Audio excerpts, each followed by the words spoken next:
all the data the National Highway Transportation Safety Administration has on motorcycle safety and more. Get ready for a deep dive into statistics hell.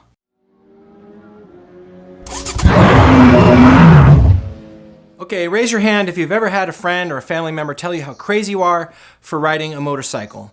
The amazement goes from "you must have a death wish" to what my dad used to characterize us as organ donors. It doesn't take an idiot to see motorcycles have 2 less wheels and aren't wrapped in a cage of metal crossbars and airbags like cars. Smash into anything and it's likely to hurt a whole lot more. Riding a motorcycle takes a different set of skills than driving a car, and motorcyclists are more vulnerable to the hazards posed by weather and road conditions. But the question of how safe are motorcycles is a little broad and subjective. Compared to what are motorcycles safer or more unsafe than? The go-to assumption must be other vehicles occupying the same roadways that motorcyclists do. But under what conditions and according to what type of rider, where, and exactly how do the available statistics prove that motorcycles are unsafe? Anyone digging into the statistics of motorcycle safety will run into some stumbling blocks. Firstly is the available data. From one country to the next, the methodology for collecting the data ranges from precise to adjusted, with the Department of Transport in the UK noting that, quote, "It has been long known that a considerable percentage of non-fatal casualties are not reported to the police," and how, quote, "this should be borne in mind when analyzing and interpreting the data." Now, even the National Highway Transportation Safety Administration says the challenge faced when researching motorcycle accidents is the absence of data available for the number of accidents occurring throughout the country over a year. The failure to report a motorcycle accident to the police or state motor vehicle departments may be the reason for the lack of data. Furthermore, data in the NHTSA's Fatality Analysis Reporting System, or FARS, include a census of motorcyclist fatalities, but provide no data on injuries. The NHTSA's National Automotive Sampling System database, which is comprised of data from a nationwide sampling of crash-related injuries, does not include motorcyclists. Given this lack, there have been few reports of actual mortality rates among all injured motorcyclists, or the proportion of deaths that occur at the scene of the crash. Thus, there is a need for more research on the nature and severity of injuries to riders, the characteristics of the associated crashes, and the mortality rates, both at the scene and in the hospital. We are then left with data and statistics that are available, and as unscientific as it may be, left to make our own conclusions, drawing an overall picture of motorcycle safety. Numerous statistical studies are available through PubMed that have been conducted over the past few decades as well. Data regarding rider demographics may have changed, but the injury types sustained by motorcyclists involved in accidents has remained fairly static. So let's start here. The latest data from the NHTSA was released in September of 2021 and covers statistics for the year 2019. Remember, this is the NHTSA report, so these first stats are going to cover fatalities only. So let's start with stats and then deal with interpreting the data at the end. In 2020, the total number of public, personal, and commercial motorcycles registered in the United States and the District of Columbia totaled approximately 8.32 million. The number of registered vehicles which are not motorcycles in the United States is approximately 266.7 million. Although motorcycles make up only 3% of all registered vehicles and 0.6% of all vehicle miles traveled in the United States, motorcyclists accounted for 14% of all traffic fatalities, 18% of all occupant fatalities, and 4% of all occupant injuries. The fatality rate per 100,000 motorcycles was 58.3 versus 9.4 for passenger cars. Per vehicle mile traveled, the fatality rate for motorcyclists was 29 times higher than that of passenger cars and 40 times higher than those of light trucks. The injury rate for motorcyclists was 4 times higher than that of passenger cars and 7 times higher than that of light trucks. So where are fatal motorcycle accidents occurring? 61% of the motorcycle fatalities occurred in urban areas compared to 39% in rural areas. 66% occurred at locations that were not intersections compared to 34% at intersections. 97% occurred in clear, cloudy conditions compared to 2% in rain conditions and 1% in snow and sleet or fog. 57% occurred during the daylight compared to 38% in the dark, 4% during dusk, and 1% during dawn. 91% occurred on non-interstate roads compared to 9% on interstates. By crash type, The most harmful event in 2019 for 2,811 of the 5,114 motorcycles involved in fatal crashes was collisions with motor vehicles in transit. In two vehicle crashes, 76% of the motorcycles involved in fatal crashes were struck in the front. Only 7% were struck in the rear. Motorcycles were more frequently involved in fatal collisions with fixed objects than were any other vehicle type. 23% of motorcycles involved in fatal crashes in 2019 collided with fixed objects, compared to 16% for passenger cars, 13% for light trucks, and 4% for large trucks. In 2019, there were 2,495 fatal two-vehicle crashes, each involving a motorcycle and another type of vehicle. In 41% of these crashes, the other vehicles were turning left, while the motorcycles were going straight, passing, or overtaking other vehicles. Both vehicles were going straight in 558 crashes. Here's an interesting one. 39.2% of all crashes were single vehicle crashes, where the motorcyclist lost control or poorly negotiated a turn. In 1976, the NHTSA commissioned a study that led to the publishing of the 452-page Hurt Report. Named after its primary author, University of Southern California professor Harry Hurt, the 435-page study is still considered to be the benchmark study into motorcycle safety and accident prevention. Though some insights and observations made in the Hurt Report remain true some 40 years later, one interesting change that has occurred is in the age group of riders killed in motorcycle accidents. During the 5 years observed for the Hurt Report, riders 16 to 24 had significantly more accidents, factored by the sampled age demographic, than all other age groups. During that same period, riders 30 to 50 had much less. But fast forward to 2019, and for the age group 15 to 24, there were 685 fatalities, and age group 30 to 50 had a total of 1,763 fatalities. Most interestingly from the NHTSA report is the 55 and older age group's rise in fatalities. Over the 10-year period from 2010 to 2019, motorcyclist fatalities amongst the 55 and older age group increased by 40%, from 1,000 to 1,399. In 2010, the average age of motorcycle riders killed in traffic crashes was 42, whereas in 2019, the average age bumped up to 43. The NHTSA published fatality data for age groups 15 and under, and then divided the remainder of age groups in 5-year increments until reaching ages 65 and above. The 25 to 29-year-old motorcyclist age group had the highest number of fatalities at 674, 13% of all fatalities for the year. It surprised me to learn that the 65 and older age group accounted for the next highest fatality number of 510 riders. This was followed closely by 55 to 59 at 508. During 2019, roughly half the accidents that killed motorcyclists occurred during the weekend versus the weekday. Additionally, motorcyclist fatalities on weekdays have increased by 16%, from 2,244 in 2010 to 2,612 in 2019. 24% of motorcyclists killed in traffic crashes in 2019 were riding motorcycles with engine sizes from 1,001 to 1,500 cubic centimeters, down from 33% in 2010. 26% of motorcyclists killed in 2019 were riding motorcycles with engine sizes of 1,501 cc or up from 14% in 2010. The number of motorcyclist fatalities on motorcycles with engine sizes of 1,000 cc or less showed an increase of 15% during this time.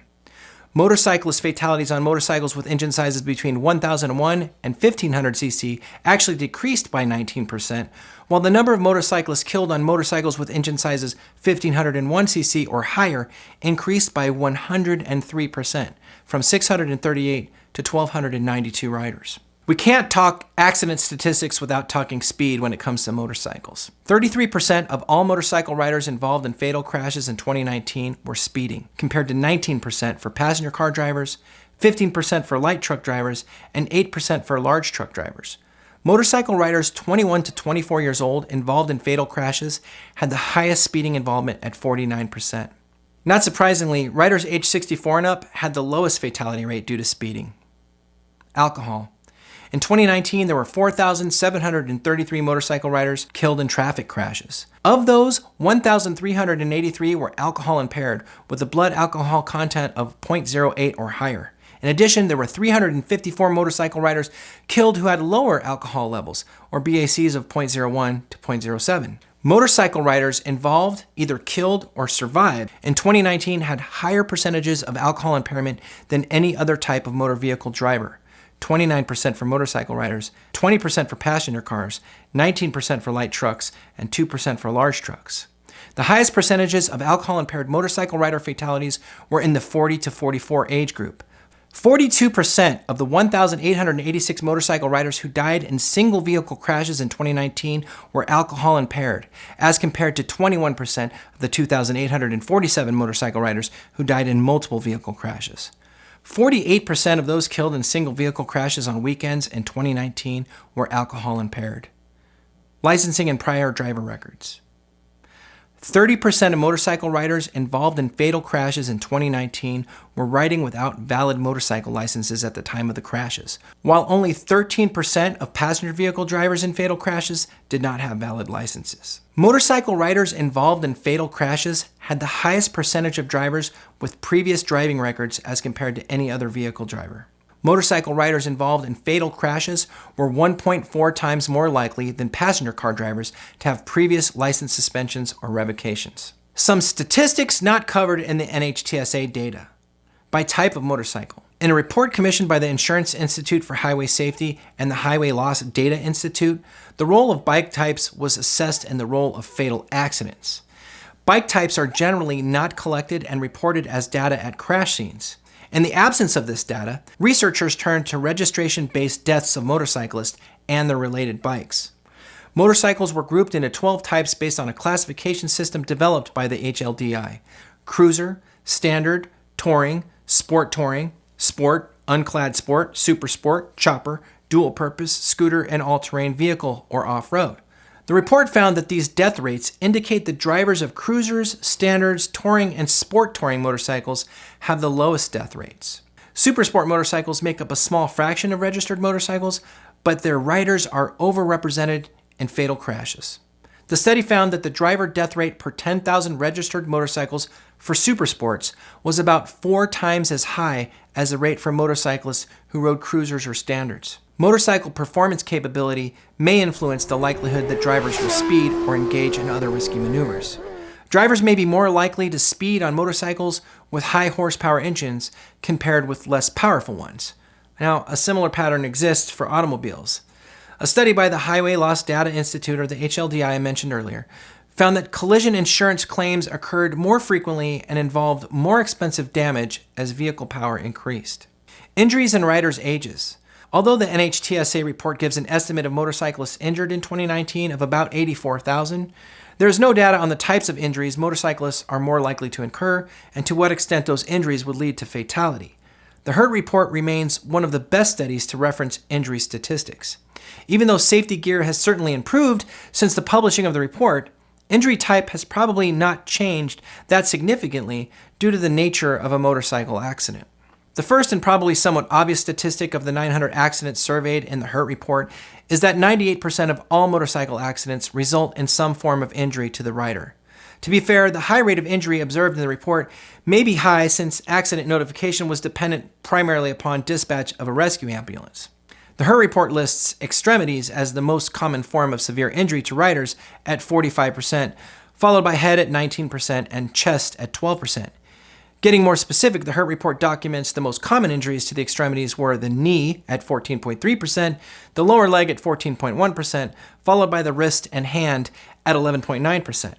A report published in 2006 titled Injury Patterns and Severity Among Hospitalized Motorcyclists, a comparison of younger and older riders, sheds a little more light on the types of injuries that are more likely to be fatal, and the incidence difference between younger and older riders.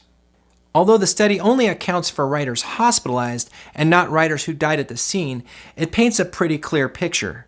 Among those hospitalized, significant increases in mortality were observed among motorcyclists who had head injuries, thoracic injuries, and abdominal injuries, with the highest risk occurring amongst the group with thoracic injuries. The order of morbidity was thorax, head, and then abdomen. The study generated some other interesting observables. It characterized riders into groups: younger, 39 and lower, and older, 40 and above.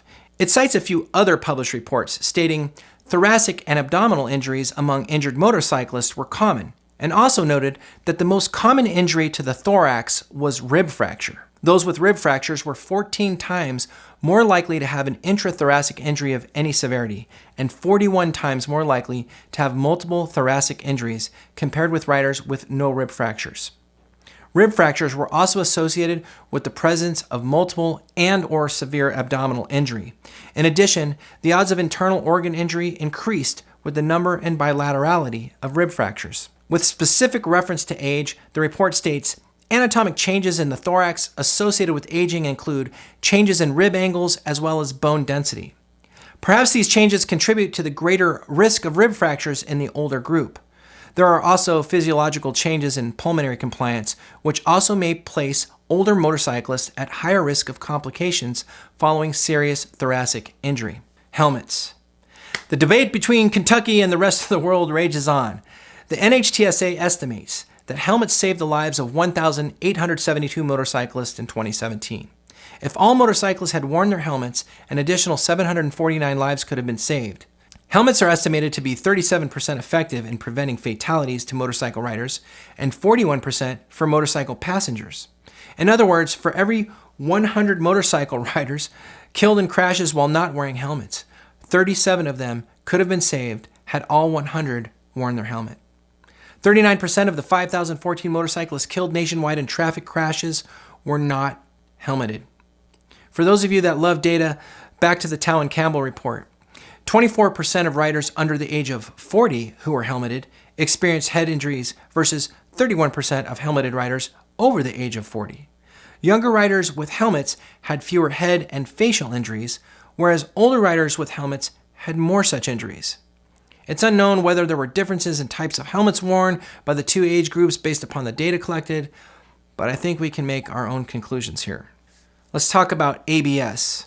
Nearly a decade after the Insurance Institute for Highway Safety first called for a federal mandate requiring street-legal motorcycles to be equipped with anti-lock braking systems, the data continues to pile up in favor of this life-saving technology. Examining fatal crash rates for 65 motorcycle models offering ABS as an option over 2013 to 2019, the researchers found that bikes equipped with the feature were involved in 22% fewer fatal crashes per 10,000 registered vehicles. The report states, quote, when it comes to decisions riders can make to protect themselves, choosing ABS is right up there with wearing a helmet. Whew. By now, we're up to our ears in statistics and facts. And while motorcycle technology has changed and added some new safety features like ABS, it's pretty clear we are all taking a certain risk when we throw our legs over any motorcycle. Risk mitigation then becomes paramount when riding a motorcycle. Referencing the Hurt report again, all the data they collected provided riders with some helpful insights to reduce our risks on the road. Here are just a few. Approximately 3/4 of motorcycle accidents involved a collision with another vehicle, which was most usually a passenger automobile.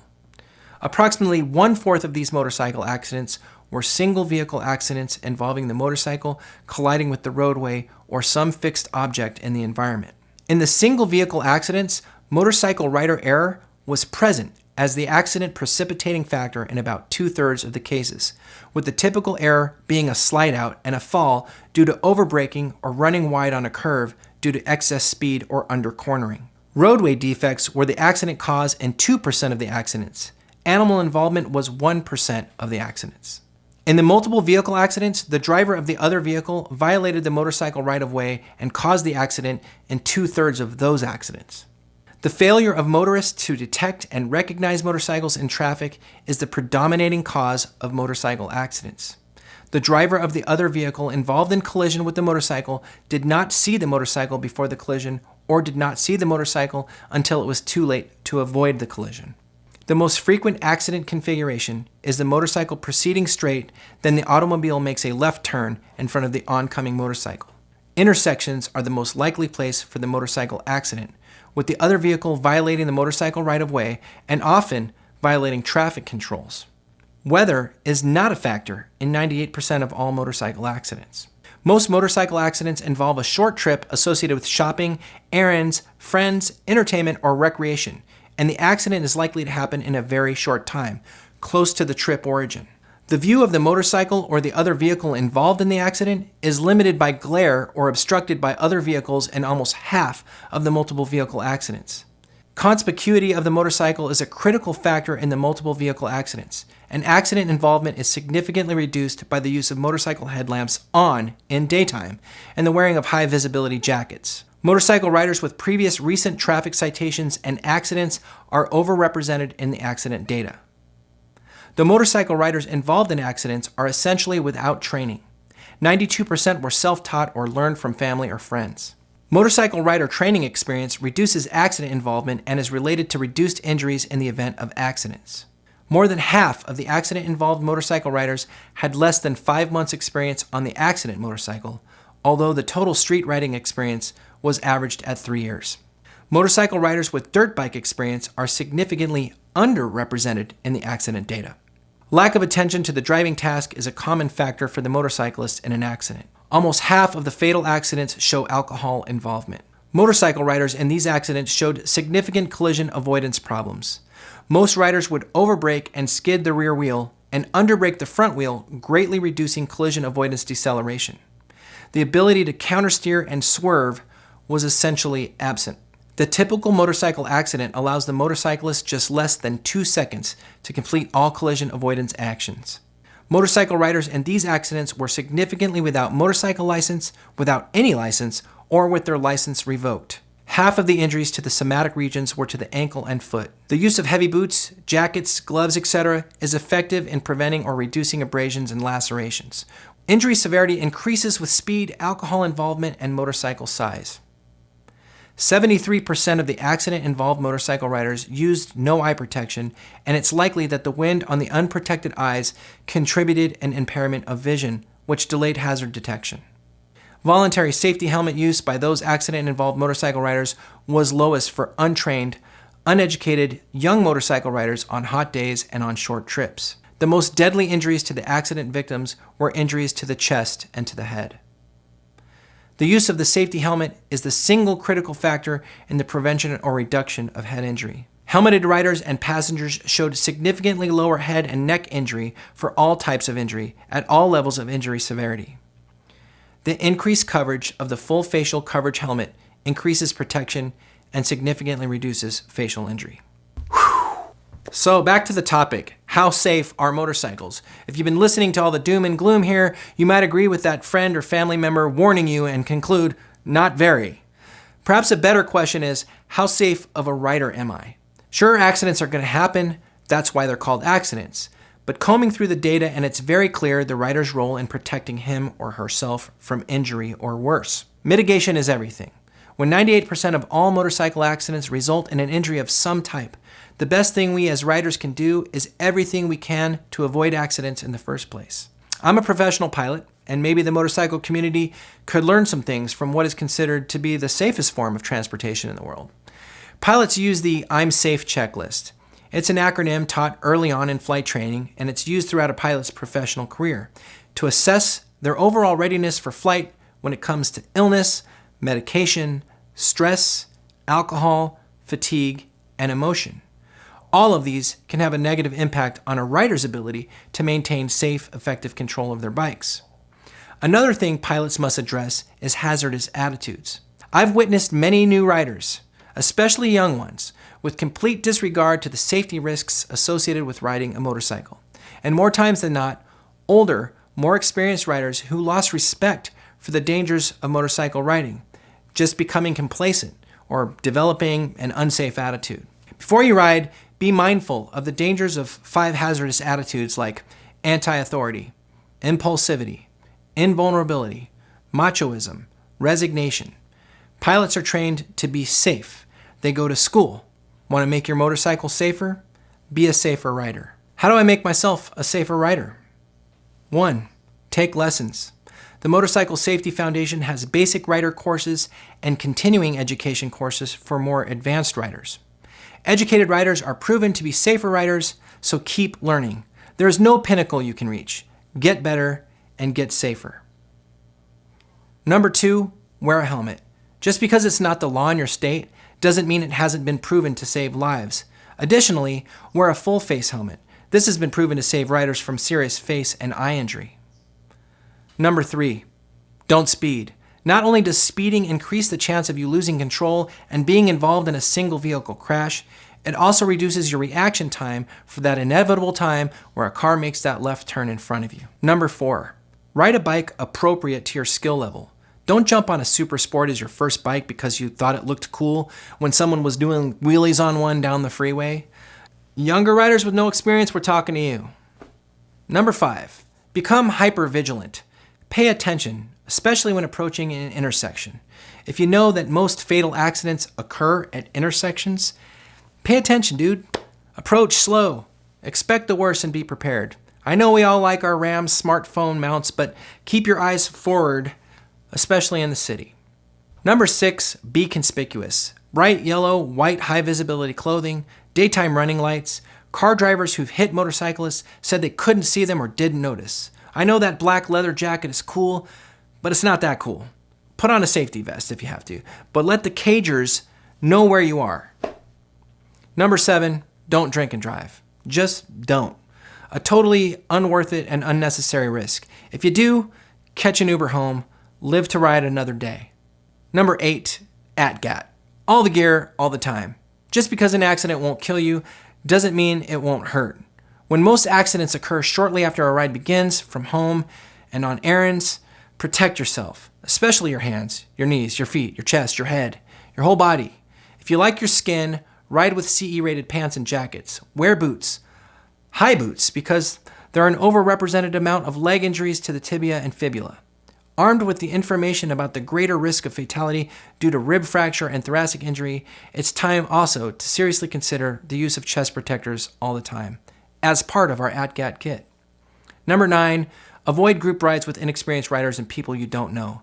More times than not, group rides lead to accidents because inexperienced riders can't hold their lines. Hell, it could even be you. If you must ride in a group, make sure you've thoroughly briefed your route and expectations with your fellow riders. So, in closing, how safe are motorcycles? Well, not as safe as cars and trucks statistically. The data is definitely made worse by the risky behavior some motorcyclists choose to engage in. Just do the right things, make the right choices, and riding a motorcycle will be much more enjoyable and much safer for you. Statistics be damned.